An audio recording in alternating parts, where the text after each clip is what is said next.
passionate about Cleveland sports. He's going in! Touchdown! Browns, Indians, Cavs, the Big Ten, and more. Cleveland is a city of champions once again! Andy and Jarid, Cleveland and beyond. Swing it line! To deep right! Here are your hosts, Andy Billman and Jarid Watson. And we are live on Facebook, YouTube, and Twitter. Hello and welcome. Andy and Jarid, Cleveland and beyond. He's Andy Billman. I'm Jarid Watson, and this podcast is brought to you by Waiting for Next Year. Check them out. Original Cleveland sports reporting at waitingfornextyear.com. Well, happy Labor Day to everyone. Hope you had a great weekend as we get ready for the fall. And yes, that means we are finally in single digits when we're counting days down to the Browns kicking off the season, their 2020 season. The roster is set. Cuts have been made. Goodbye, Damian Ratley, Chad Thomas, and more. We'll talk about the roster moves and expectations for the Browns and the Tribe. Finish off another week, a winning week, going 4-2 with our man Bieber staying undefeated, going 7-0. And we're going to discuss Plesac's return, Naquin's hot bat. Good stuff there. Can the pitching carry this team to the playoffs? I mean, right now, when we find out if the Indians can score 3 or more, the answer might be yes. But first, your new uniform approved. Everybody loves the uniforms in 2020, man. Cleveland Browns. I have never seen. Hello, everybody. Happy Labor Day. As people watch me live, I'm going to try to adjust my phone so I can watch the Indians game and be productive here in the podcast. Okay. The uniforms is the funniest thing in the world. And I'm going to get to that in a second. Yeah. We're going to play live here tonight as the Indians are up 3-1. I'm going to talk about Frankie Lindor and base running. But let's go to the Browns. I missed the Frankie. I missed the Frankie thing because I was setting up for the show. We're going to get into that. So the Browns, all the buzz, all the hype that was last year is the complete reverse this year. Everything last year was on your needles. We were reading things daily. OBJ catches was a occurrence every day on Twitter. To what did Baker say in the press? To this year, the buzz is all about the uniforms. If the uniforms created more buzz than anything else this year, and I don't mind. Don't be wrong. I like the uniforms, but I don't. They're uniforms we've had forever. I just don't like. We didn't have them last year and the last few years. The uniforms were like. I think that the buzz that was created was, oh wow, they finally got it right by just doing something normal. Yeah, right. I mean, not overboard, but it was the carrying theme. You are correct. I mean, I just have never laughed. I'm like, well, this is what we wore in the 80s for most of the 90s. And then for some reason we varied off at times. So yeah, I agree with Mr. Watson. I mean, look, we just went back to what we know best, brown, white, and it looks good.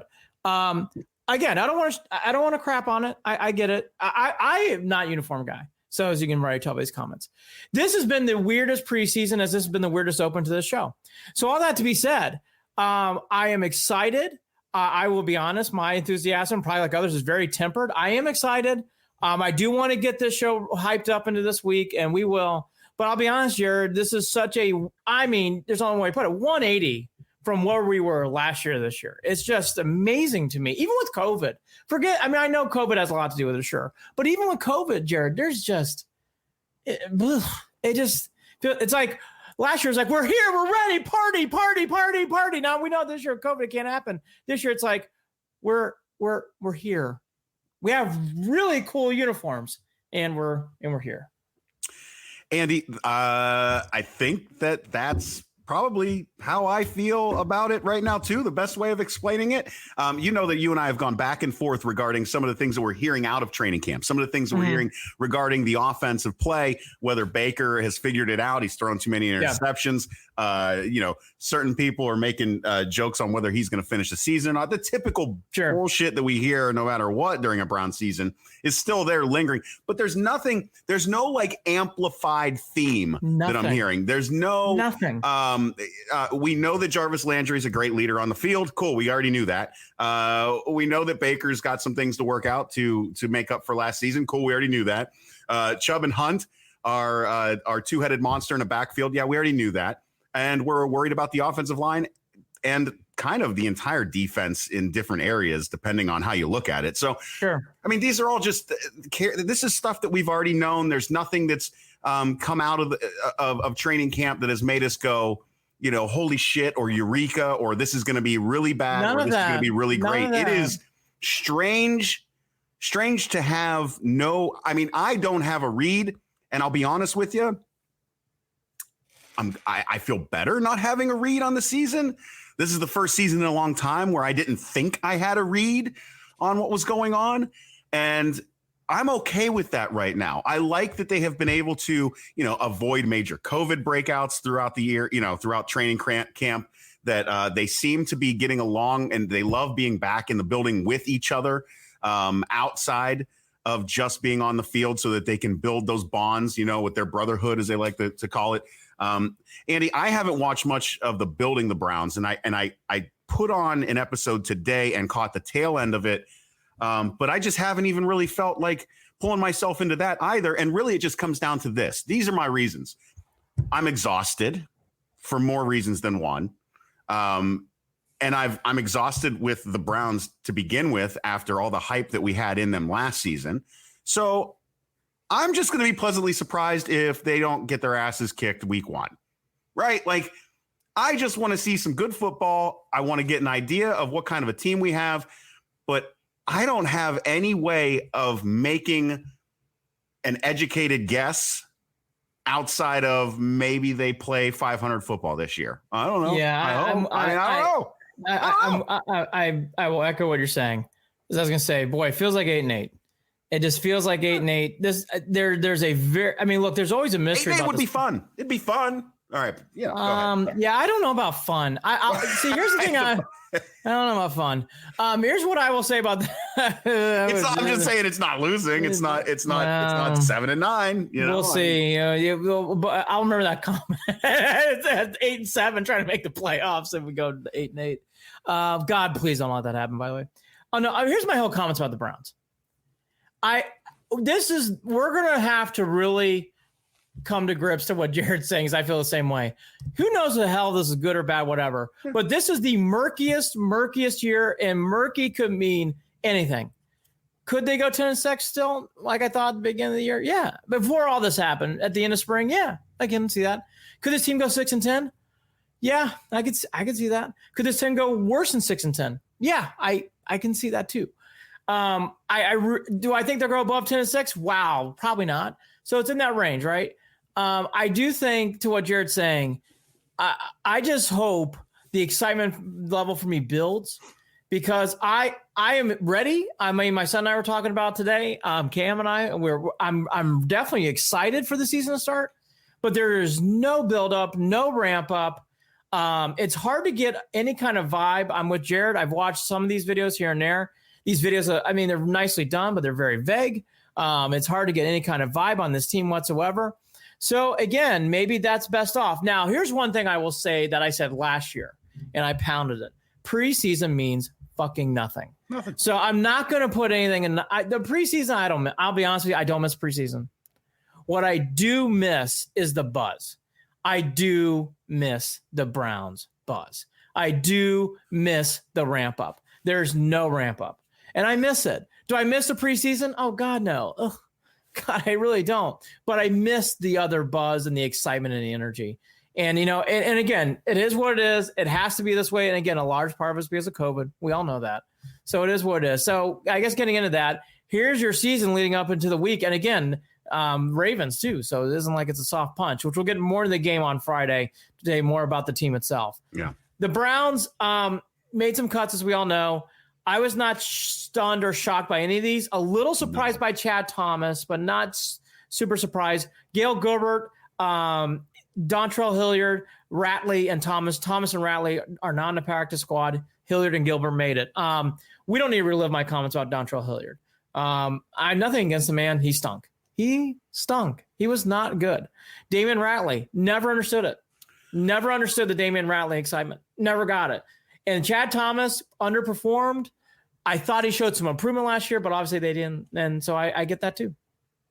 This should be a good sign that these guys were cut. I thought that too. I was like, goodbye, Dontrell Hilliard. This should be a good sign that Dontrell Hilliard isn't the guy that's going to be returning punts and kicking. Right? Playing big moments in Seahawks games that cost them the game. You can't have it.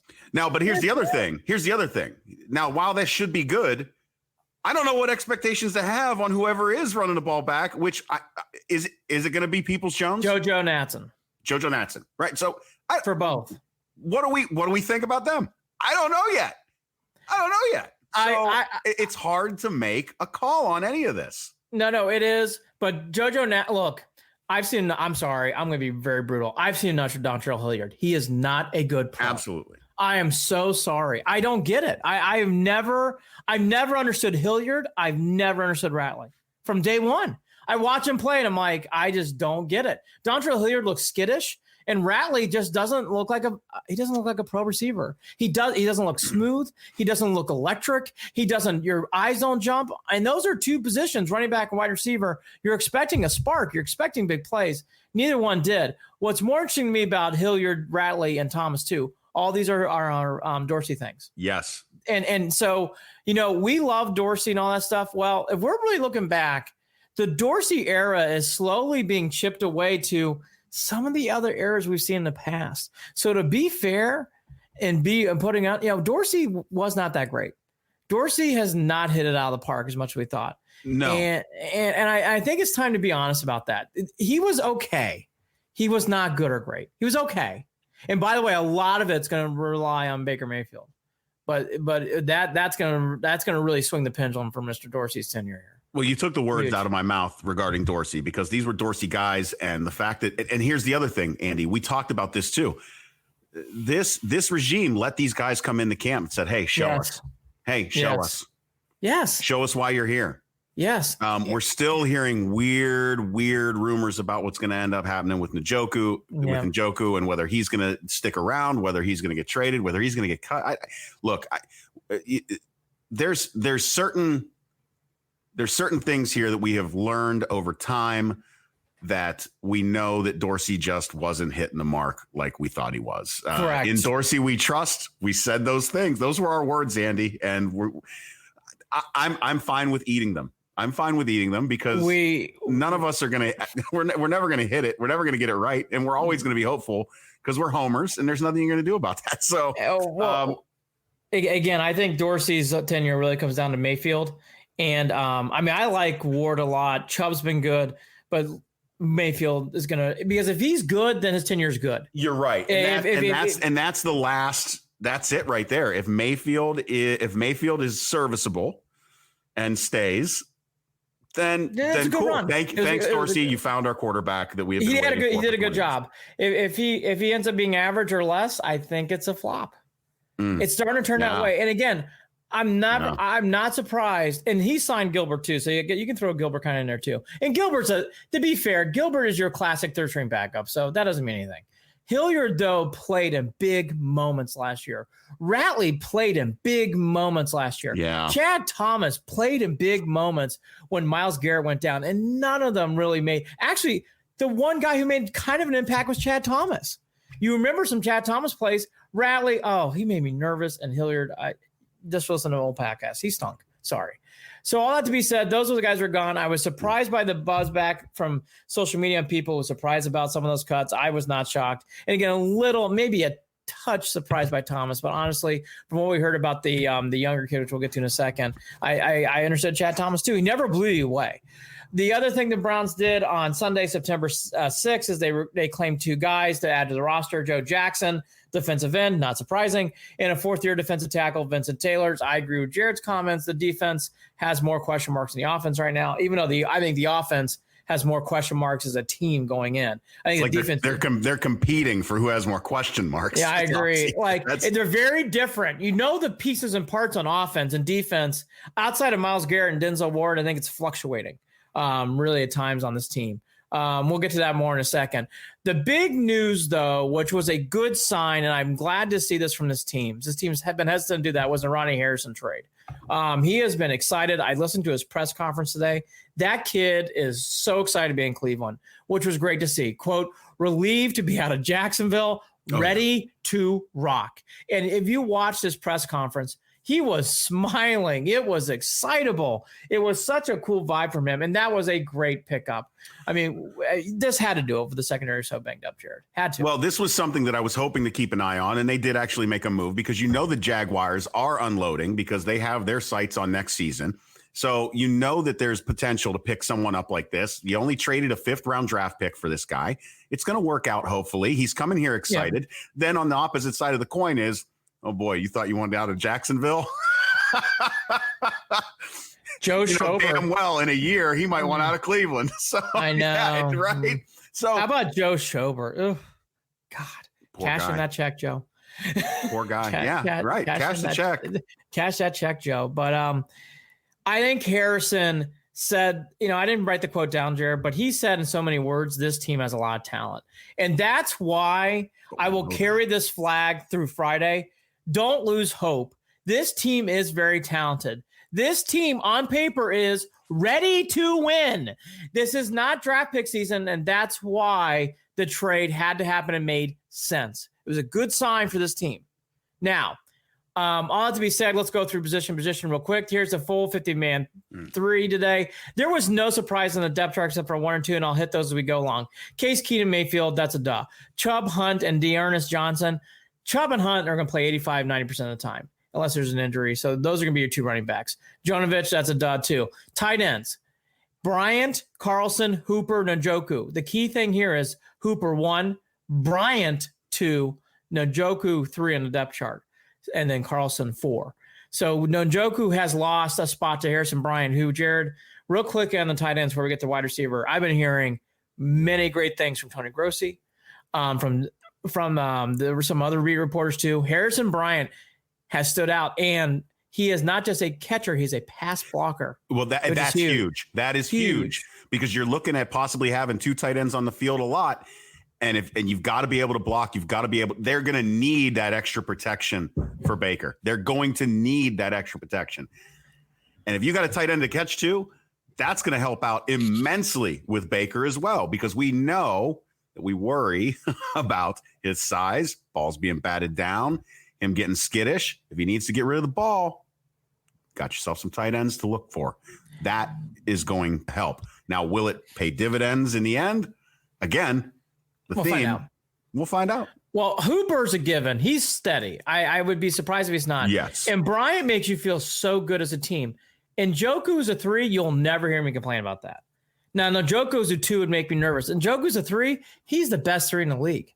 I mean, the tight ends for the Browns have taken a major step up. If they think Bryant is this good, which is a great, great sign. Yep. And again, for people not listening to this podcast, even before Bryant, Njoku, not a fan. Anyways, not a lot to be said. Those are your tight ends. Wide receivers, we all know them well. Here's the key things from today. Hodge is listed before Peoples-Jones. Not a surprise, because Peoples-Jones is a rookie. I think Peoples-Jones is going to get some playing time and make his moments had.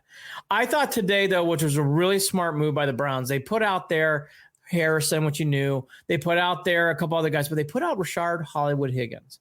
And I thought that was a smart move to have him talk to the press today, to kind of get his thing out there, because he really went back and said, hey, there is some quotes from Mr. Higgins. There's no place like Cleveland. I love everything about Cleveland. It means the world to me. And he also mentioned, Jared, I didn't take down exact quotes, about how it was asked by him. And he said, yeah, this is a fresh start for me. This is a new year for me. 2019 was not fun for Mr. Higgins, which we all knew, but it was good for him to be honest about that. Well, the good news about that is it wasn't fun for any of us, right? No. I mean, let's just say that. It wasn't fun for anybody. And a guy like Higgins, relies partially on the momentum of the rest of the team, I'm guessing. He's going to rely on Baker being sharp. And those weren't things that he got. Now, let's see. Again, can Higgins show out this season? Can Higgins make his presence known and felt on the field? Again, 50-50 coin flip for Rashard Higgins in my book. I'm more higher. I'm more like 70-30. In fact, I think the wide receivers have really jumped up this year. I'm sorry. Ratley getting out of there was he was clogging up. The tight ends and wide receivers to me, Jared, and even though they were pretty talented last year too, the tight ends were weak. Tight ends were really weak. But the wide receivers and tight ends have really improved. I mean, I don't really see, again, if Njoku's your 3, your tight ends are stacked. And your wide receivers, I know what I've been hearing from Peoples-Jones. I saw him play in Michigan. If he's in your 5th category and Higgins is playing above him, and Higgins deserves that. Now, Cordell Hodge, I want to see more of. But okay, you're putting him ahead of the rookie. That's fine. These are much better positions, even with Beckham and Landry already there last year. Well, I will say this. I have very high expectations for Donovan Peoples-Jones because this is a kid who's coming out of the team up north and didn't get to show off as much as he probably would have liked to. Correct. Playing with that quarterback and for that team and for that coach. So Correct. He has opportunity to really make his presence felt playing for this Cleveland Browns team. And I know they were excited to get him, especially later on. What was it, third round? Or did they get him later than that? Peoples-Jones is sixth round, correct. Yes. Think about that. 6th round. So he fell a lot too towards the end. He did. And by the way, what a sneaky Harrison Bryant was on the second day. Peoples-Jones on third day. Jared, these are players I think are going to play major minutes. Well, it's nice to get someone like Peoples-Jones later, who slipped, as opposed to somebody who was in the supplemental and got in trouble a whole lot. And you had your fingers crossed, that he was going to stay out of trouble. AKA Callaway. Who is now actually signing, I believe, with Miami. He just signed. He's on the practice squad, not on a roster. He's on a practice squad, right? Which says a lot about Callaway's. Callaway's talented, and for him to still be just on a practice squad tells you how far he has fallen. Here's the thing. Again, Beckham and Landry side, and Beckham's healthy. Rashard Higgins, when he's active and playing well, he's a good 3. He's not a 1 or 2. He is a good 3. Hodge need to see more of. But I know what I think from Peoples-Jones. JoJo Natson's purely returner. If JoJo Natson's playing big downs, gulp. But if he's kicking things, I'm okay there. But the tight ends wide receivers, Jared, taking a major step up to me. Well, and the guy that we haven't even talked about yet is Odell Beckham Jr. And the fact that he's going to step onto that field is all healthy. Well, and the same thing with Landry coming back after, now that he's recovered from his surgery, that hopefully he will come back 100% as well. Yep. All right. See, now I'm getting a little excited. Now I'm getting a little excited, right? It's there. I got a little smile on my face. But damn it, I'm tired of getting excited and being let the fuck down, Andy. That's really all it is. Chubb and Hunt, I think they're going to have big years. Hooper, I think he's going to catch a lot of touchdowns. Beckham, I think he's going to have a big year too. Landry, I wouldn't be surprised if his numbers slip, but not because he's bad, but because these others are getting more catches. Yeah. I think Higgins is going to have a nice year. I love these things. Very, very excitable. Jonovich, we know he's going to play well. So, if we're saying that, where's my questions? Now let's get to the offensive line. I will say, even with the draft pick, even with free agency, this position, I'm still nervous. I am not feeling fantastic. Batonio, we know what he can do. He's good. Jack Conklin, we believe we know what he can do. He's pretty good. We're not going to worry about those two. That's being way too exaggeratory. Now, J.C. Treader came back to practice. Yep. When he's in there, he's a good, consistent center. You have a good backup, Nick Harris. So, center, Nick Harris starting there makes you nervous. He's a rookie. That nothing more needs to be said. But J.C. Treader looks like he's going to be playing now because he's just practicing. And even not, I have enough confidence in Nick Harris. We know we know the right guards, whatever. Taylor will be fine, or whoever's going to be there is fine. Jedrick Wills, the more I thought about today, is a nervous. I'm nervous. Yeah, no. I've been nervous about him as a draft pick. I think he's talented. I think he's good. I think this is not a plug and play position. We don't have a choice. Well, we have no plan B. And that's what makes me nervous. Everything else I just went through. Wide receivers. Well, Beckham gets hurt. Well, Don Peoples-Jones is ready. Yeah, well, what happens if Harrison Bryant gets? Well, Njoku's your 3. That's a guy who can go in and play. He's not a great player, but that's a good, solid 3. Okay. Like running back, if Chubb gets hurt, well, Hunt's ready to go. Like you see things here. Jedrick Wills goes down. Jedrick Wills stinks. And this is where you start to question why they didn't have another 1 year for a guy at least to come in, because they're sitting higher on that salary cap than most other teams with still 35. They're number one again. What do I got? 35, 39 34, million? I think I wrote the stat down. It's hold on for a second. It's so funny you said that. That came out today. $34.74 million. Number one again. So that's money there for a year. I would love to see a 1 year flyer for a veteran. Look, And by the way, to be fair, every team has a position that makes you nervous. Okay? By far the Browns is left tackle. Left tackle makes me again, I don't think he's going to stink. That's not a good worry to have. I'm with you. Jared. I'm with you. I'm just saying what's in my gut. Jedrick Wills makes me nervous. Yeah. It doesn't mean he's going to stink. It doesn't mean he won't play well. He is so unknown. We haven't seen any preseason games. I just know from what I've known throughout the years of, I watched a little bit of practice, whatever else, and he's been looking okay. Like, it's not a big deal there.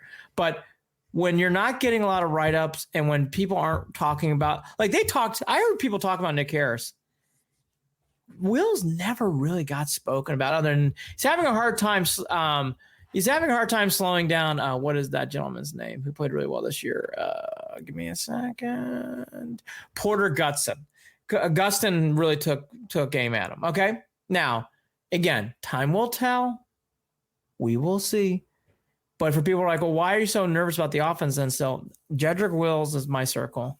And of course, 6. Now, I believe in 6. We'll get to him last. But Wills get nervous. I don't know if he stinks. I'll take a lot of these. I'll take a lot of these if it means taking care of Baker. There'll be a lot of holding for those who are listening to the podcast and not watching live. A lot of holding calls. I'll take those over the sacks over our quarterback getting beat up every day. So according to what I've been hearing, he has a lot of offsides issues, a lot of false starts. All right. Well, pre-snap stuff that's just going to drive me up a fucking wall. Right. We're good at a good false start. And by the way, he fits right in. That has lived through many regimes. This is not just a Freddie Kitchens thing. This is Hugh Jackson. We'll save that for another podcast. Anyways, that's your offense. So if that's our only nervous thing, that's not terrible. It's pretty good. Right. And again, a lot depends on 6, and we all know that. Okay. Defensive line, we all know the guys.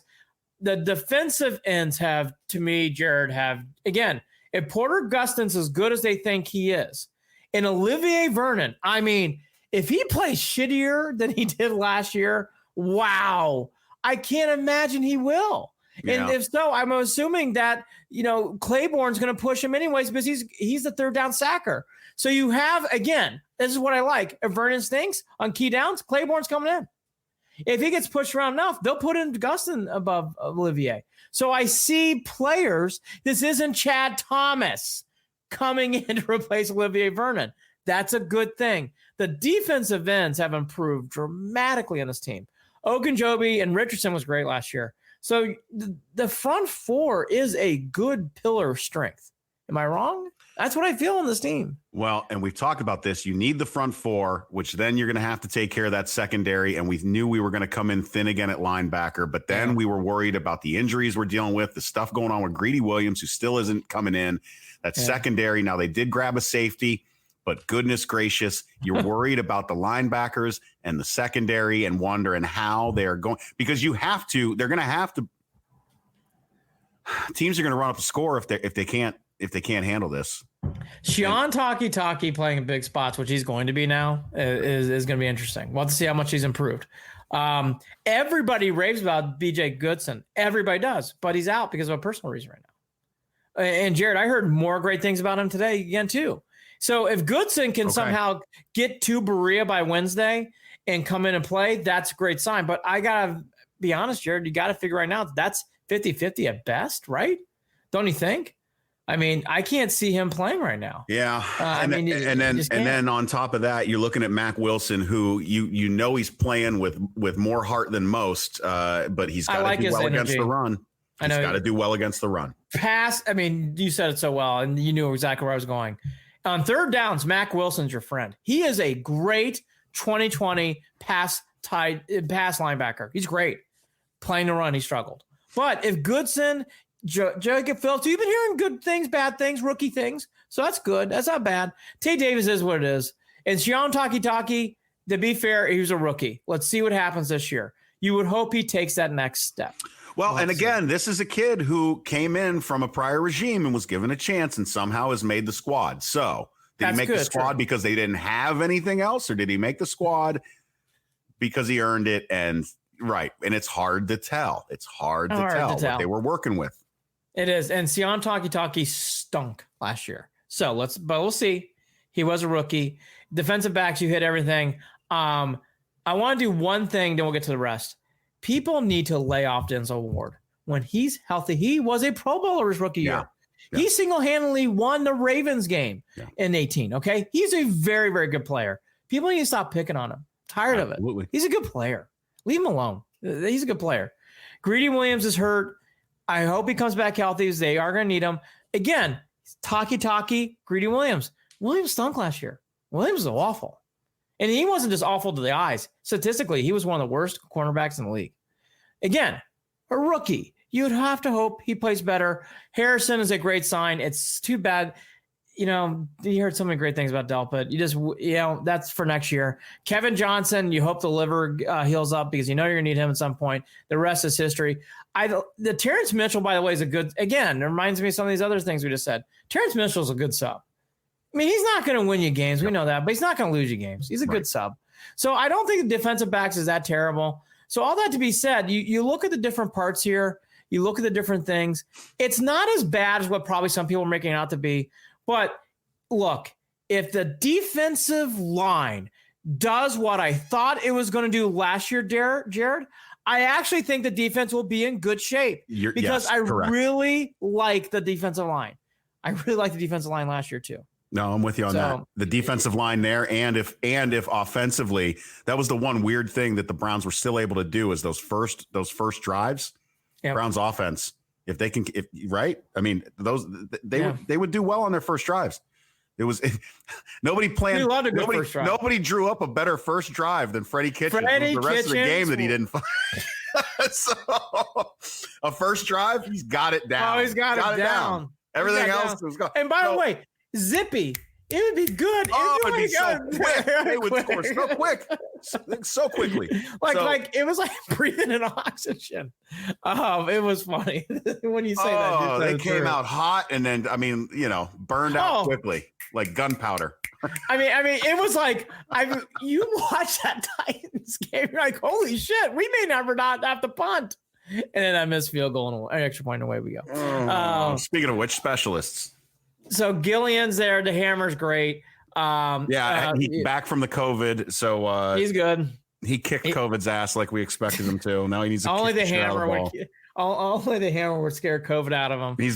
He'll be back to buying beers for folks in downtown Cleveland soon. He is trying. He is that becoming that mythical Phil Dawson character. It's like you shouldn't know who your kickers are, but we know who this Scottish Hammer is. Hewlett's your long snapper. We won't say his name for the rest of the year unless something bad happens. And there's Austin Seibert. I won't do too much today. I'll save it more for next week. Seibert just needs to be circling one thing on all these things that happen. I saw him kick. His kicks in the 40s this year are a lot more sustainable until they gets into the 8s and 9s and beyond. 48 and beyond does not. We don't have a chance. I'll just say it right now. If it's 50 plus, we should punt. Just punt. Just forget it. Hey, or if the offense is rolling, go for it. Exactly. And if that defensive line is as good as we hope they are, go for it. Right. Hey, 45 and in, get him out there. He'll be all right. I'm a go for it guy anyways, going with the odds. I know. If this team could be consistent offensively, you go for it. You should be able to go for it. So that's that. The only thing, though, I would tell, which I thought was interesting, they on their practice squad, you only get 16 spots. They kept Parkey, the backup kicker who doinked the field goal in the Bears-Eagles playoff game. They kept him, which just tells we're all feeling like we like you, but we're just saying. We're just keeping everybody it real. Everybody needs a chance at redemption. Yeah, again, keeping it real. We're watching you, Austin. We love you. But we're going to keep him just in case you fuck up. That's all. Keeping Cody Parkey isn't a good sign for that. Again, it doesn't. Again, if this doesn't work out with him, we're keeping him. Just to let you know, we got him right here. We saw. But again, I go back to this, and it's the only other position where I'll say it. Got $35 million sitting there, cap money. I know. By the way, they cut Vinatieri this week. And now Vinatieri lost a step last year, so I don't want to give false hopes and dreams. But you do wonder, Jared, when I saw that, my eyeballs went, Oh man, golly. I would spend a few extra million just for one more, even if it's just for a week, just to see what you got. Any tread on the tires. Man, I'd give that guy a call. And by the way, he took a big step back last year. And Vinatieri's an instant Hall of Famer. By the way, instant Hall of Famer. So it's nothing against the guy. He's had a wonderful career. But man, I'd give him a ring. Wouldn't you give him one last shot? Why not? Why not? You've got a chance to win a ring this year, baby. If he came to Cleveland. Now you got a chance to win a ring this year. You never know. JC Treader is back in practice. That's a good. I don't have anything to follow up on there. JC Treader is back in practice. That's a good thing. BJ Goodson, who is getting very high compliments in the press and by coaches, which usually means he is. Like you can hear. Like here's a quote from Stefanski on Goodson. Quote, high energy guy. You hear him before you see him, end quote. So obviously people are very high on him. You hope everything's okay in his life as he's dealing through some personal stuff. Greedy Williams is still out, is as MJ Stewart. So those are your guys. They have a day off. Tomorrow's Tuesday the 8th, and then they go full practice on Wednesday night throughout the rest of the week. Everybody else is playing. Everybody else is out there. And by the way, unless I'm wrong, by the way, I don't think Johnson. I think Jonathan last liver is still out. Everybody else is in play. Everybody, and I will say, JC Treader being back out there is a miracle. Good for him. My God, is that guy good? Is there any word you say that? I know Johnson's still out. That we still don't know, huh? At all, anything. I think you're talking 4 or 5, week 5. I mean, last liver. I mean, that's brutal. That's brutal. And that's been the story of his career. That's why the Texans did what they did. When Kevin Johnson's out there, he's talented. He's never healthy.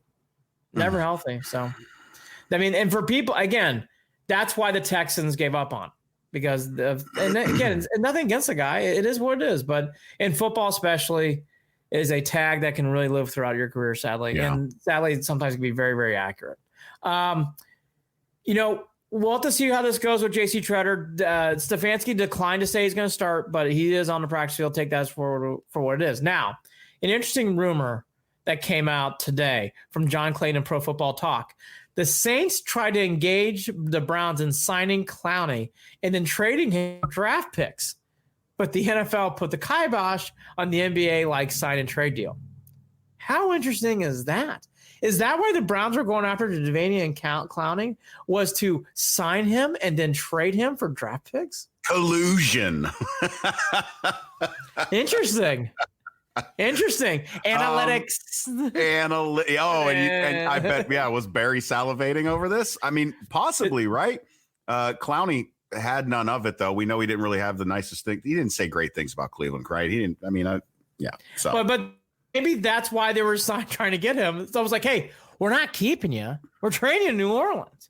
We just want to so calm down. Go play in New Orleans. Relax. Shut the fuck up. We're just sending you down New Orleans. You'll be fine. Who knows if they even told him. But who knows? But anyways, I thought that was an interesting hot rumor for a second. Weird. All right. All right. So a few more things, and then we'll wrap up here on the Browns before we get to the Tribe up 5-2 in the 8th, bottom of the 8th. So 3 more outs away. Brad Hand time. Live on the air, by the way. This will be fun. David Njoku, we talked about him. I think this late in the game, I don't think he'll be traded. Do you? A lot of rumors still going around. You mentioned it. I think Njoku will be dressed up, ready to go week 1. I think if they're going to make a trade, it better be for. I can't make a call. Can't make a call what they're going to do. I think they will suit him up because I think that they want all these all these tight ends. I do too. I think at this point, there was a moment we thought we were going to go into week 1 with 5. The guy got cut. I forget his name. And by the way, people were shocked. I guess he played well. Boy, it's amazing how the tight ends have changed. Again, for people who didn't listen to this podcast last year, I did not like our tight ends last year. And so this group has improved tenfold in my book, which is good to see. But I don't think he'll be traded. Now, Tony Grossi, so this is according to him, had a interesting rumor in his column on Sunday. 2 sources told him in January that Barry had Rosen initially rated as his top quarterback in the 2018 draft. Oh, wow. They also said that Mayfield surpassed Rosen and Barry's evaluation by the end of the draft process. For what it's worth, another source denied to him that all this to him was false and that it was rumor. Now, Rosen currently does not have a team. And this will be his 3rd his third team, won't it? Yeah. He's only been in the league the same amount of times as Mayfield. I don't think they'll sniff him. I wouldn't touch him. I just wouldn't touch him, to be honest with you. I don't know that bringing him in is a good move. I would not bring for the team. 6. It's a little late at this point to bring in a quarterback like that. That would be bad for 6. That would be a tough. That'd be tough. Especially if it wasn't before the season, early in the season. Yeah, that's a tough one. That's a tough pill. That's a very tough pill. So we'll have to keep our eye on that. We talked about the league salary cap again, $34.74 million. Doug Wickard, good friend of mine, put in Njoku in the slot so he can attempt and fail to do block TVs. Absolutely. Doug Wickard and Doug and I went to Toledo together, and we're very, very like-minded when it comes to football stuff. I'm with you, Wick. I have never understood Njoku from day one. Never. And he doesn't have good hands. And he's not blocking tight end. So, we know this, and we're expecting nothing but mediocre things from Njoku this season. So that's where we are. Harrison Bryant's exciting now. Harrison Bryant's exciting. I don't know why we're getting insults now. You don't get insulted like I do on the Facebook comments. Well, I got sunglasses on. Craig Rodick on Facebook. Jared, that beard needs to be traded. You're probably correct on that. I didn't put the beard oil in today, so that's where we're at. Anyway, is there beard oil? Man, I didn't even know about that. Yeah, that's a thing. That's a thing. I've had a beard forever. Anyways, all that to be said, did not know that'd be something I'd lose in like some bad. There's beard oil. Bullshit. There is. Fuck. Nah, I never knew. Oh, yeah, there's lots of it. Beard oil. All over. So, yeah. Thing now. Are we excited that there's more fans that's going to be allowed? 6,000 fans now instead of 1,500? I am, only because I may have a friend or two with a connection or two where I might end up at a game. So I'm not. Jared Watson's excited. I'm not going to turn my nose up to that possibility. Yes, I am kind of excited. I might end up in one of those seats, socially distanced, and hopefully watching the Browns kick some ass. Yes. I think it makes sense. Now, the way that they made these rules, and it was Governor DeWine came out and they're testing it through the first 2 games of the season, correct? That's the way that I heard it initially. Yes. Yeah. Wait, let me backtrack. Correct. It's only been approved, and same for the Bengals. The Bengals correct. The Browns get two home games to test it out. It's $1,500 per quarter of the stadium, so 6,000 total. You have to go in at your designated entry point, and you will be socially distanced. I'm not sure about the mask wearing mandatory, but they probably will. You have to. You have to. And then on top of that, there is no tailgating. We know that already in Cleveland. There's no tailgating. So it all depends on behavior. That's why they're doing it this way, I think. It depends on behavior. It's a trial run. Don't fuck it up, Browns fans. I agree with you. Let me just state, I think that's played a big part of this, obviously. Cleveland, I mean, every city's got their tailgating. So let's not, we're the best tailgaters. I'm not saying that. But Browns fans from day one of my generation has either been tailgating or congregating at houses or bars to watch games. Browns backers clubs at bars. I did that throughout my whole lifetime. I went to Toledo. We'd either be hungover watching in the dorm or we'd go to the BW3s and watch the games all day. That's what you did. That's what we all did. Yep. And it is going to be weird. But again, I won't stress this enough because I don't want to be a party pooper. It is the right thing. You can't tailgate. Can't do any of that stuff. We won't go into that today. So I want to keep it on the field, but it makes the most sense. Now, I think it'll be nice. I think that 6,000 fans is a nice number. There's going to be a lot of people that are let down, but it'll be fun if you get in. Yes. We'll get more into the Ravens game on Friday. We'll get more into the big year that is number 6 next week too. The last thing I want to on the Browns, and then we can get to the Tribe as we have now in the top of the 9th. See Mr. Hank can close the game, has been very, very good recently. Myles Garrett, and a great thing, is doing something called Myles Garrett Helping Out with Water Boys Foundation. For people who don't know, he's helping out with people who need safe drinking water in their communities. This is a great thing. Every time he gets a sack, he's going to pledge $5,000. He's also making it open to the public to donate, so please donate if you can. Myles Garrett does not get enough attention. And I think he likes it that way. He is a great player and a very good person. And this says a lot about Myles Garrett doing well. And the cool thing about this is we recognize that these water issues aren't just abroad and in areas around the world. And we always see in Africa how they'll get water filtration systems or be able to dig wells for certain areas. But we know that Flint, Michigan is still having its issues still to this day here in the United States. I mean, it makes me sick at my stomach. But at the same time, Myles is out there doing what he can and doing his part to try and get these folks clean drinking water. Lord knows that if there's anything we need more than anything on this planet, it's clean drinking water. So Myles, shout out to you. Always doing amazing things to help others and to care about others. What a great guy to have in Cleveland. Great man. I love it. I love seeing these guys there. We talked about Brad Hand being another guy who was up for the Roberto Clemente Award this year for Major League Baseball. Cookie Carrasco has done his share of helping out others. There are a lot of great people that play for these professional teams in Cleveland sports that do amazing work to reach out and help people around the world. It's something that I've noticed more and more over the past years, and I'm proud to say that they love doing it, and they're repping Cleveland well by doing it. Yep. I mean, for everything that's been going on, the Browns I like where the Browns are heading, murkiness or not. I really do on the field and certainly off the field. Jared hit something that I was going to punctuate here before we get into the Indians. 1 out, by the way, so 2 outs away from another win. The Browns have really done a great job of not just drafting players with talent, but drafting people who are very good in the community.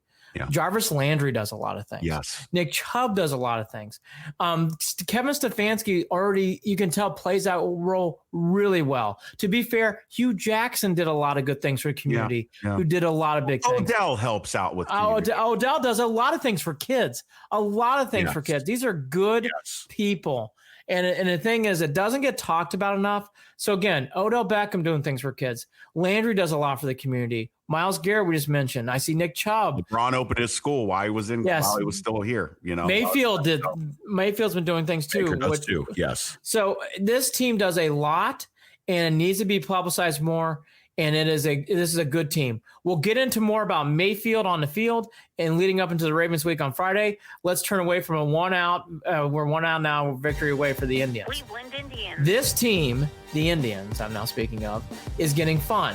Here is the good thing about this year before we get all the way down to Bieber and tonight. The biggest thing that I want to start talking about tonight is counting wins of where we're at. Because you know what? You can. Because right now, they're a win away from playing 41 games. Right now, Jared, it's going to take an epic collapse for the Indians not to make the playoffs. The Indians are going to be in the playoffs. So this is good and exciting. What's also nice about this team is you can feel it coming together. You can feel them playing well. There is many different guys that play many different hats in this team. But what's great is, even if I just want to remind this before we get into the Indians, this team is doing so good, and they finally got off to a hot start. It wasn't torrid, but because they're 25-15, about ready to become 26-15, Jared, they have given themselves enough of a distance and pace where if they go 500 down the stretch, folks, they're in the playoffs. That's all you got to do. That's it. Andy, the numbers that I looked at recently that raised my eyebrows a little bit were one that tells you right away that the pitching is unstoppable. And that is the fact that the Indians only need to score 3 runs a game to have a better than 95% chance, 90% chance of winning that game, right? 20-2. Barry become 21-2. 20-2. So a 90% chance of winning. Yeah. Point being, score three or more runs, and you're going to dominate 9 out of 10 games. You're going to win 9 out of 10 games. So that's one. 2 is, when I look at their run differential, Andy, throughout the season, they're still at a plus 50 something. Only White Sox are better. And there which tells you again, they're scoring. I mean, it's there. That number looks better than you would expect. But again, it's always it goes back to because pitching has been so dominant, right? Pitching's been suffocating. Then pitching's been suffocating. The thing that I worry about, though, is when we talk about only the White Sox are better, I did look throughout the rest of the league, and everyone is pretty much around that 50 some number, except for one team who's double all of that, and it's the Dodgers. The Dodgers score runs. The Dodgers differential is like 90 some runs. That is double. So is this pitching staff, hypothetically, if it were to happen, good enough to stop the Dodgers in a series. Okay, I'm glad. You must have gone down the rundowns. This is a question. No, I didn't look at that one, alluding to. So son of a gun. so here's what I'm alluding to. Because right now the Indians in the AL, only the Royals that are playing tonight and the Rangers are worse. The Indians are third worst in runs scored. Now they have gotten better, but my God, they were horrific. There was podcasts, they were only averaging like 2 to 3 runs a game. Now they're averaging a little over 4. I mean, a little over 4. But Jared hit it. The pitching is suffocating.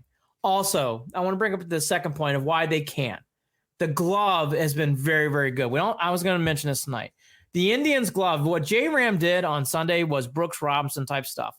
Not even my words. They said it on Sunday Night Baseball when they did the plays of the week. He was number 3. That play on Sunday, what he did, getting that ball, winging it across the diamond to get an out as Brad Hand gets strike 3. Brad Hand's been wonderful. Another good win for the Tribe. Great job, boys. Great job. Keep pouring it on. So they just wrapped up and beat the Royals? Is that what you're 26 saying? 26 and 15. 5-2 is your final score. Beautiful. They have the gloves to do it.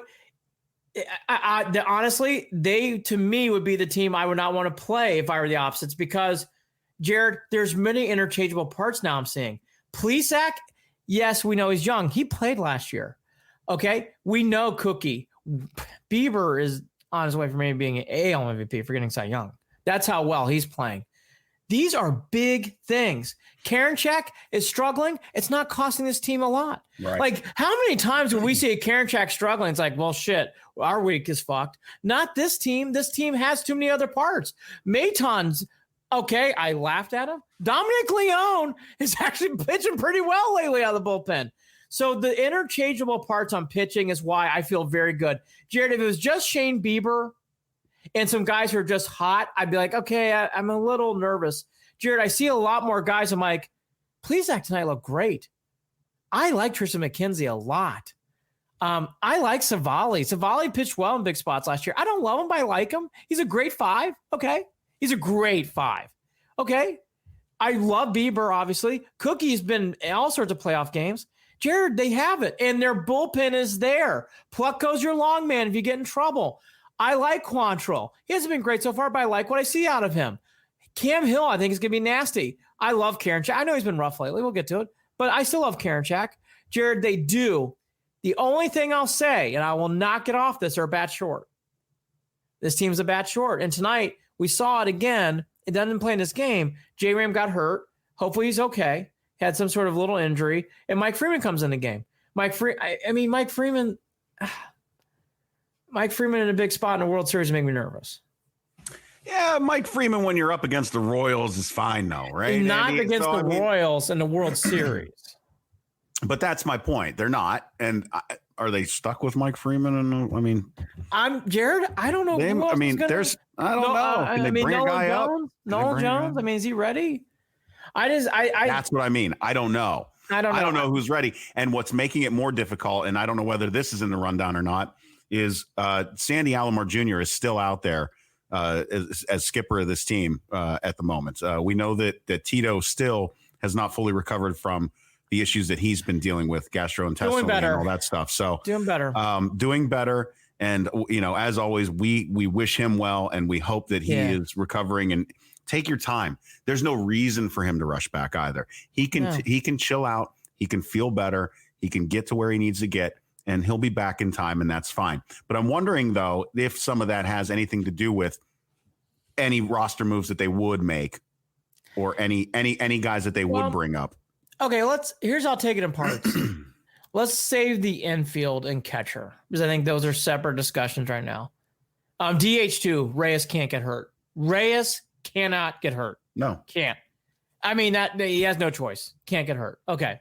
Now let's get to the other things here. The outfield, to me, surprisingly, I'm feeling a lot different than I did last week. Yep. Mercado, kudos. I said this. He's come back and looked good. Great. He's looked great. He's done. He was huge. For people who didn't watch on Saturday, Mercado won that game. Hader had not given up a hit all year. First pitch, bam, Mercado, double. Next pitch, wild pitch, Mercado on third. Couple pitches later, bam, Hernandez, game over. I mean, it's, by the way, Hernandez, another guy, can't get hurt. But that's what worries me, if I'm being truthful. Hernandez can't get hurt. Lindor can't get hurt. J-Ram can't get hurt. Roberto Perez can't get hurt. I just don't. I see a lot of guys in the infield. All right. Like, well, here, let me calm you down a little bit. Let me bring you back a little bit on the worries on can't get hurt. We're 19 games out to finish the season, Andy. I know. 19. We're only playing 60. We're not playing 162. Again, and they have pad, have pad to make the playoffs, so they're good. And they have pad to make the playoffs. They're good. They're gonna be fine. They're good. Good juju. Knocking on wood. No injuries. Correct. We can't deal with them. None. There are a lot of positions can't deal with them. But I will say this, and we've talked about it earlier on before the season even started. In a shortened season like this, a lot of this plays into their favor, into being able to thread that needle. It really does. If the bullpen keeps this up, the Indians are right there. And I really mean that. They're right there. They are a bat short. I'm not going to get off that. Okay.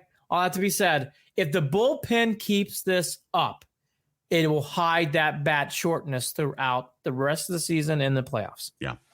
And so far they have. Whitgren, Boilermaker, has been very good. I like Cam Hill. Dominic Leone, I was shocked when they kept him up. I'll be fair. He's pitched 2 8th innings and done a pretty nice job. I'll say if we turn around. If we do want to talk about one other worry, we can talk about the setup for postseason this year for Major League Baseball. That could be a worry because the Indians have no room to have a bad series against anyone. No room. Well, no one does. But again, here's why I don't. You know what, Jared? I'm not. Here's why. Bieber. If Bieber loses a game in the playoffs, the Indians weren't going to win that series. Okay, I mean, you hate saying that, but in that first series, if you got the AL MVP and you got the Cy Young, I mean, what are you going to do? I mean, you got to roll them out. You know what I mean? Like against any other team, I'm there. I don't think Bieber's ever going to lose. I know it's obviously not true. That really comes down to the fact that the Indians have gotten their bats going a little bit, and you're hoping that continues. Period. That's the only. I'm not that hopeful about the bats. I think the bats I think this is it. 5 runs. I mean, we saw it again today. They averaged a little over 4 runs. They got 5 tonight. That's your Indians. I mean, that's a good night. Plenty. That's a good night. That's the Indians, right?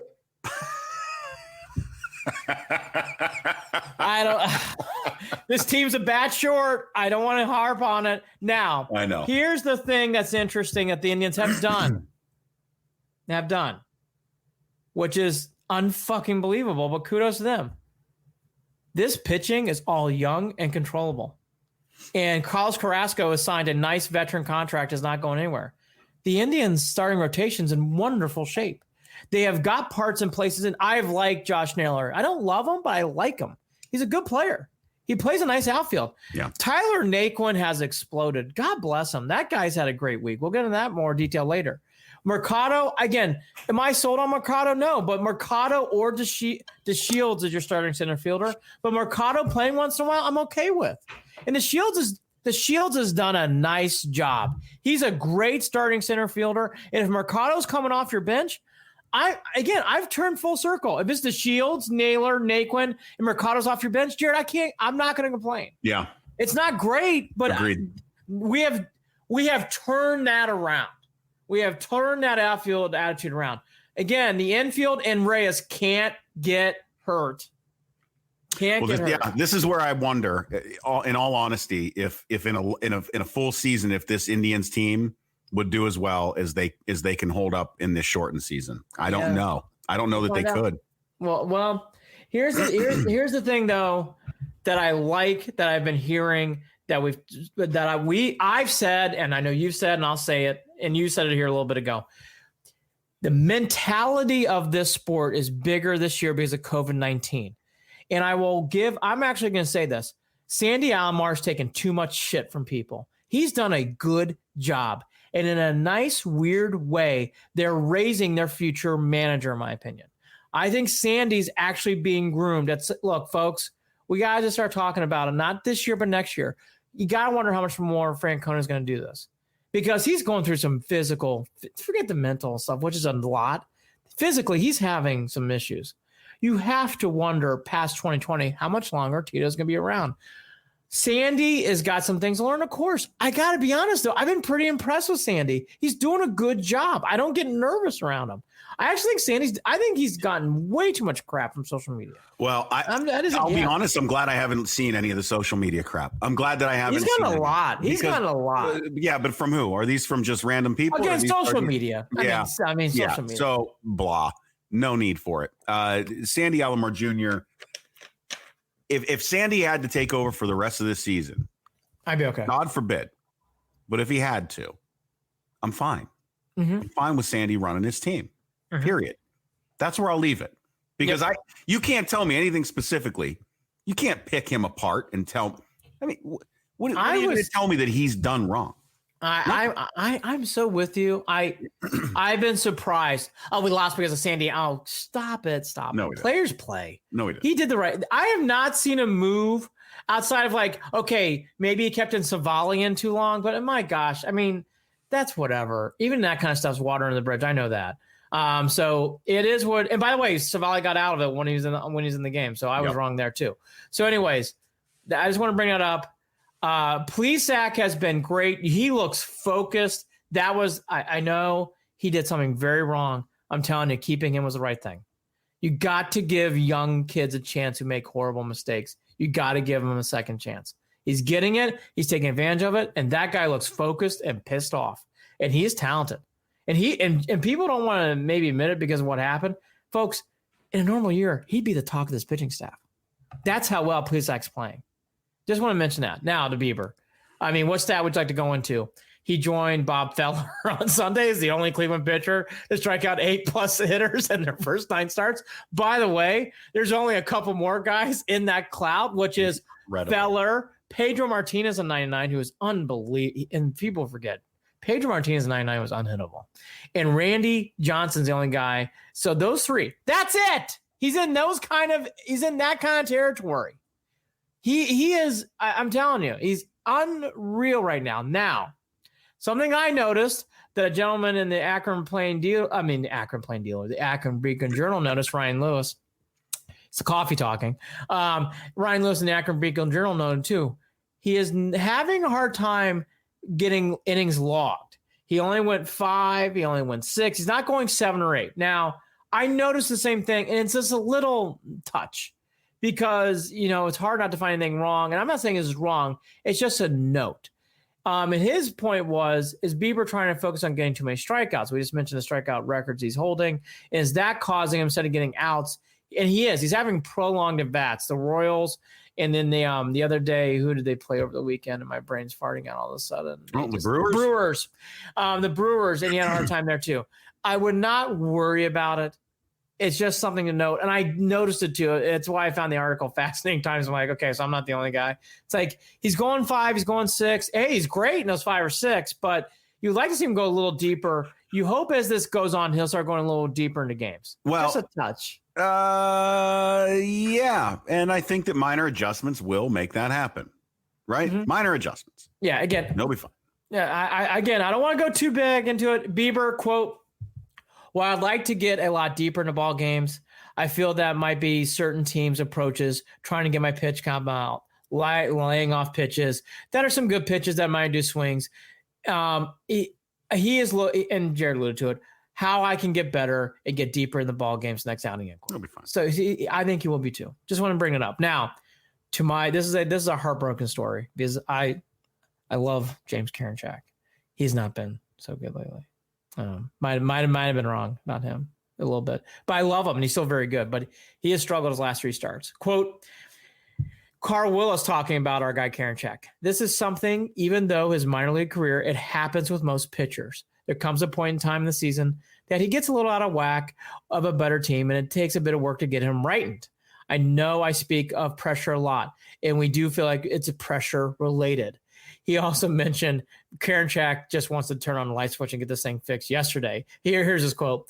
"Sometimes he's too hard a worker. He wants it fixed yesterday," end quote. Karinchak bleeds what we all bleed as fans. He wants to win. He doesn't like him stinking. I felt bad for him. You saw it. I saw it in his face Friday night. I felt bad for him. Because you could tell, he goes, "I just don't have it. I can't figure it out." I just want to give this, and I'll give you your take. I'm glad this is happening now, because this was going to happen at some point. Don't have it happen against the Yankees in a playoff start. Get through this, get through it now in the regular season, and get there. Because I think this always happens. I don't want to speak for Carl Willis, but I'm with Carl. Like, this always happens. Just get through it and work through it. Andy, you and I talk offline all the time. You know, I've been in a funk for the past week or so, right? Mm-hmm. I'm not going to be in that funk down the road. No, right. You'll be fine. You'll be fine. So that's that mental. You deal with you put tools in your toolbox to become more resilient. And when you fall on your face, that makes you better. Yeah. Period. I mean, has the potential to make you better. Hopefully, you're surrounded by people that remind you of those things, which with Carl Willis sounds like that's what Karinchak's getting right now. Kid will be all right. I don't have any doubt in him. He's already shown his potential. Yeah. And when he shows his potential, then when you fall, he's going to be better than he was before. Hopefully. Yes. So he'll be back. I'm not sweating it. I'm not either. It's just a note that we and go it's through a real these things from time to time. That's just life, right? And by the way, we talk about this as being a game, and we know it's a game.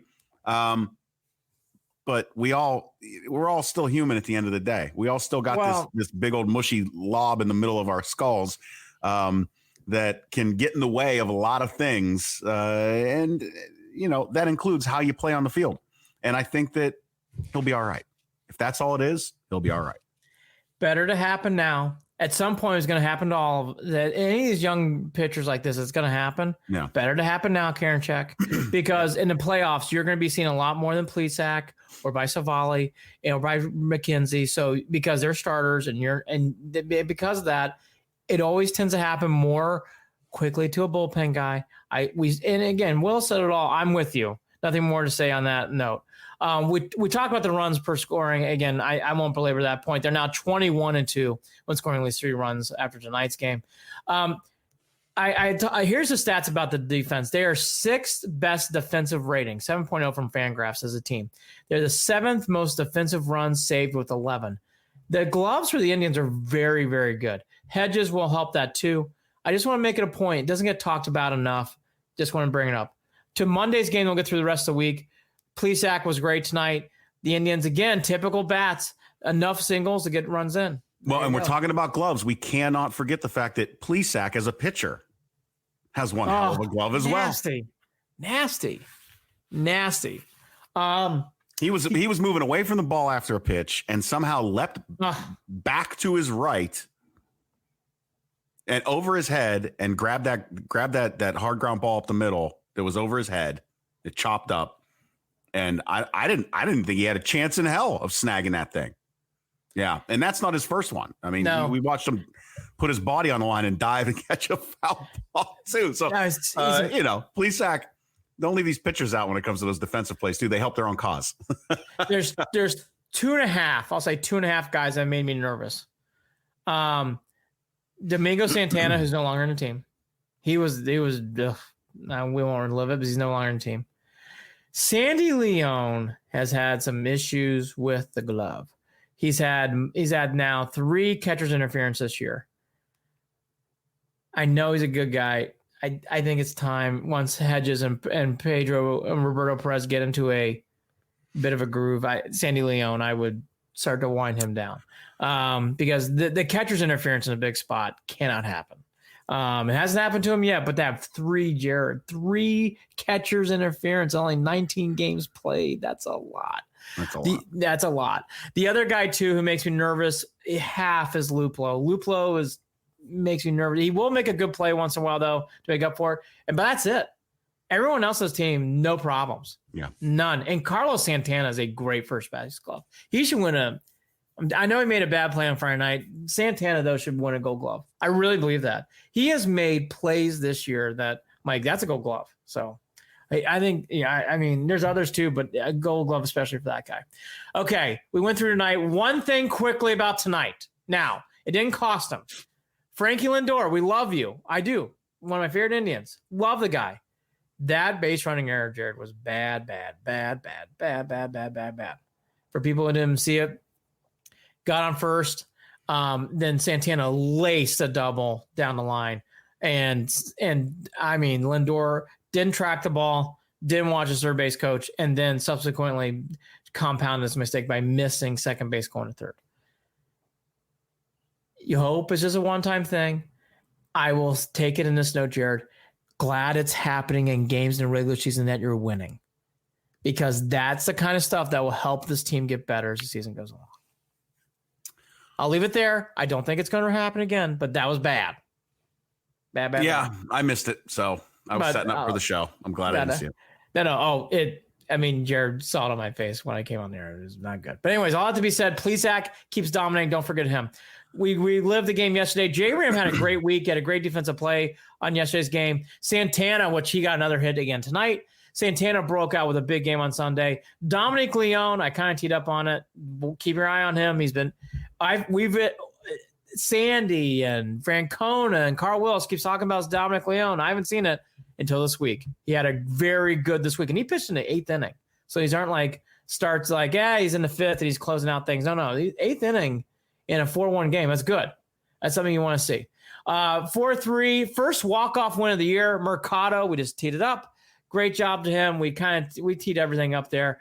And again, Brad Hand, he had a Houdini act in the 9th inning, 1st and 3rd, and somehow got out of the inning with no run scored. I mean, just a Houdini act. You teed it up. I want to say Brad Hand has improved. He's not all the way back, Jared, but he is comfortably back, I'll call it. Comfortably back. He's back well enough that you're not worried about Karinchak. Comfortably back, exactly. Right. And again, you said it, and I echo it. In a normal year, Karinchak doing this would be a disaster. That's how good this bullpen is this year. Wickren's there. Dominic Leone came in. I mean, Dominic Leone, who would you think would be saying that? And Maton makes you nervous, but he gets out of jam, so I'll leave it there. Friday night was a complete disaster. Karinchak struggled. We talked about that. It was just one of those games. The Indians just didn't feel like they were ever in that game. Cookie battled through 6 innings, only giving up 1 run. He and Hedges are going to need to connect a little bit more if that's going to be the catcher connection there. The bigger story of that game is Delino DeShields, who is still out. He pulled out with a right shoulder contusion. Again, I think he's your starting center fielder, even with Mercado playing well, but he needs to, hopefully he's going to be okay. Yeah. I kind of go on your Tito note. If he needs rest, get him rest right now. Then they started the week in Kansas City. Reyes, my God. For people who didn't watch that, no, he had 8 straight hits and consecutive at-bats. I mean, that's how hot Reyes was. He's still playing well. And that 9th almost possible. You were hoping it was going to drop. I think he slapped one the other way out the right field, and it was just a bummer. You were really hoping he was going to get that 9th hit, but didn't happen. Naquin got another. Again, Naquin's been playing so well. He had another good hit tonight. He's doing so well in the game. And Naquin and Reyes, if they're raking and you're winning games, that's all you need to say. That goes. For all the bats being a bat short, that gives you a lot of hope on the other end. And McKenzie, I mean, God, a normal year, he'd be the big story. He looked great. 6 innings, looked really strong. Plesac, we just teed him up on Tuesday. He was wonderful. Tuesday was a sleep-in game. They blew out the Royals. Monday night was a complete shit show. Karinchak sadly got banged around. Beaver pitched great, but only won 6. But again, Karinchak was a real story there, giving up a 1-0 lead, and that was your week. We're getting ready to wrap this one up, I think, Andy. Yeah? Yeah, we're a minute. We are. So just to tee it up, and then Jared will do his famous spiel. We're going to start doing Mondays and Fridays now. Mondays and Fridays with the fall and the Browns season. So Monday to recap every Browns victory, then Friday to discuss every Browns victory going into Sunday. 16-0 is all we think about here. And then we'll talk about college football. Everybody get excited. I'm going to have a big Irish football preview. The ACC's on stage this week. So we got all sorts of ACC games. Clemson, Wake Forest. You'll have some opinions here. Doug Wicker will text in with all sorts of thoughts. Doug's probably giggling because we used to laugh about certain teams in the ACC.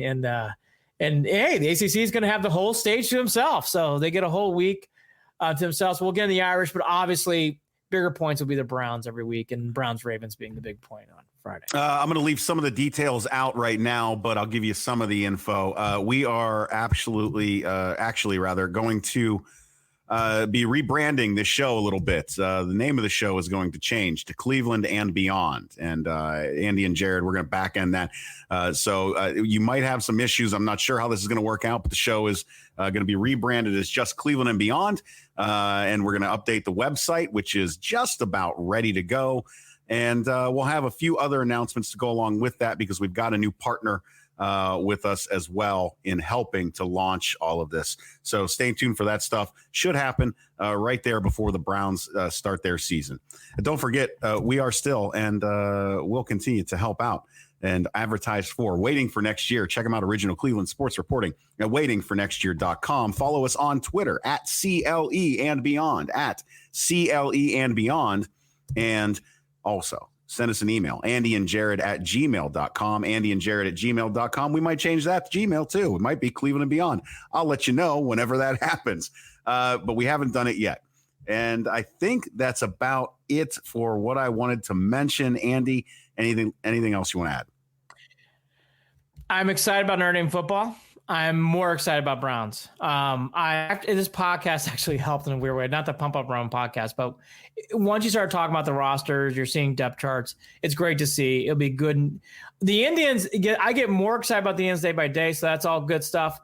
Quickly on the NBA, for people who haven't watch the Rockets-Lakers series. That, I think, is going 6 or 7. Watch it. Those two teams are dead even. For people who haven't, I've now made an appointment TV. I'm watching every game. Watch Rockets, Lakers. It's great. It's 3-point shooting analytics versus a duo of LeBron and Davis. And it's fascinating to watch. It's fascinating to watch as a sports fan. He's Andy Billman. I'm Jared Watson. Andy and Jared, Cleveland and Beyond. Browns are going 12-4. I am rooting I'm rooting for LeBron, not the Lakers. Is that okay? Yeah, that's fine. I'm rooting for the LeBron. Browns are going 12-4. Did you think I said LeBron? No. I'm saying I've changed. Oh, you're talking about another thing. Yeah. I'm looking at my predictions. Oh, we'll make bad gambling. I'll make bad gambling bets again. It's gonna be so much fun this year. But I am so excited. Okay, real quickly, then we'll get off. Oh, fake ending. Ready? Ending. All right, go ahead. Ready? Thing. Who are you more excited about in years to come? McKenzie, Plesac, or Bieber? Oh boy. Oh, isn't that tough? Oh boy. You know what? My gut is telling me Mackenzie. I agree. Which is crazy. This Plesac's pitching out of his mind, and Bieber's it might be the AL MVP. I'm telling you, 2021 and beyond, if this works the way it should, forget Cleveland and beyond, the Indians and beyond. Andy and Jared, Cleveland and Beyond. We're taking. That's it. That's our last comment. We're done. We're out of here. We're gone. Why have so many more thoughts? No, we're done. The show's over. We're done. Talk to you later. I'll post a vlog. A vlog. Yeah, we'll do a vlog. Talk later. Love vlog. All right, a vlog. Bye.